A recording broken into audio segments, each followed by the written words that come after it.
বন্ধুরা, আজকে বেগুন গাছ সম্পর্কে আলোচনা করব। বেগুন গাছের বীজ থেকে চারা তৈরি, সেই চারা কীভাবে রোপণ করব এবং কীভাবে পরিচর্যা করব তার সকল পদ্ধতি সম্পর্কে আলোচনা করা হবে। তো চলুন ভিডিওটা শুরু করা যাক। প্রথমে বীজগুলো জার্মিনেশন করিয়ে নেওয়ার জন্য একটি পাত্রে 12 থেকে 24 ঘন্টা ভিজিয়ে রাখবেন। তবে এটি 12 ঘন্টার থেকে কম নয় বা 24 ঘন্টার থেকে বেশি রাখা ঠিক নয়। তবে এখানে যেভাবে করা হচ্ছে, টিস্যুর ভিতরে 5 দিন রেখে তার উপরে মাটিতে বপন করা হচ্ছে, এটাও করতে পারেন। তবে এটা অপেক্ষাকৃত জটিল প্রক্রিয়া।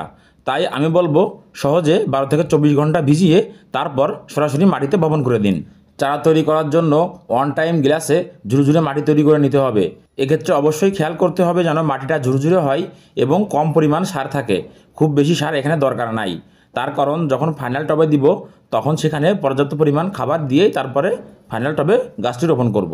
বেগুন চাষ করার জন্য বড় সাইজের টব নিতে হবে অথবা 20 লিটারের প্লাস্টিকের বালতি নিতে পারেন। যেহেতু প্লাস্টিকের বালতিতে কোনো রকম ছিদ্র থাকে না, তাই পাশ দিয়ে এবং নিচ দিয়ে বেশ কিছু ছিদ্র করে নিতে হবে। এতে পানি নিষ্কাশন ব্যবস্থা ঠিক থাকবে। যেহেতু এই টবে 2টি গাছ রোপণ করা হবে, তাই 2 দিকে 2টি বড় ধরনের ছিদ্র করতে হবে। এই ছিদ্রের ভিতরেই চারাগুলো রোপণ করা হবে। এবার মাটি তৈরির পালা।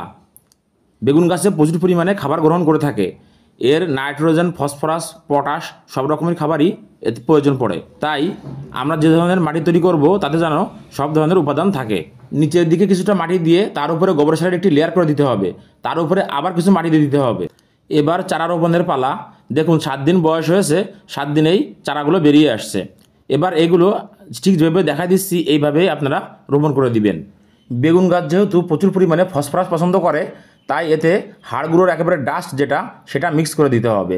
উপর থেকে দিলেও হবে, আবার মাটির সাথে মিক্স করে দিলেও হবে।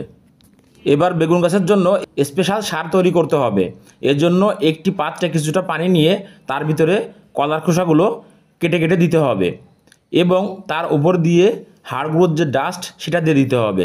এবং এটা যদি 15 দিন পচানো যায় একসাথে রেখে, তাহলে এতে খুবই উৎকৃষ্ট মানের সার তৈরি হবে এবং সেটা বেগুন গাছের জন্য খুবই উপযুক্ত।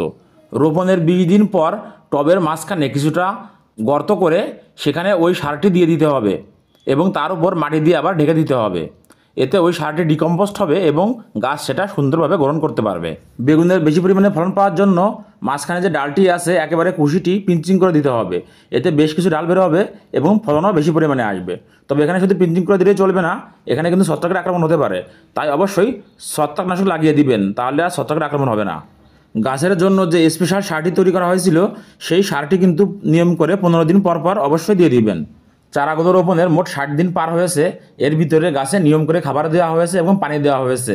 দেখুন গাছে কত সুন্দর ফল চলে আসছে। আরও 10 দিন পর দেখুন ফলগুলো আরও বড় হয়েছে। এবার এগুলো হারভেস্টের পালা।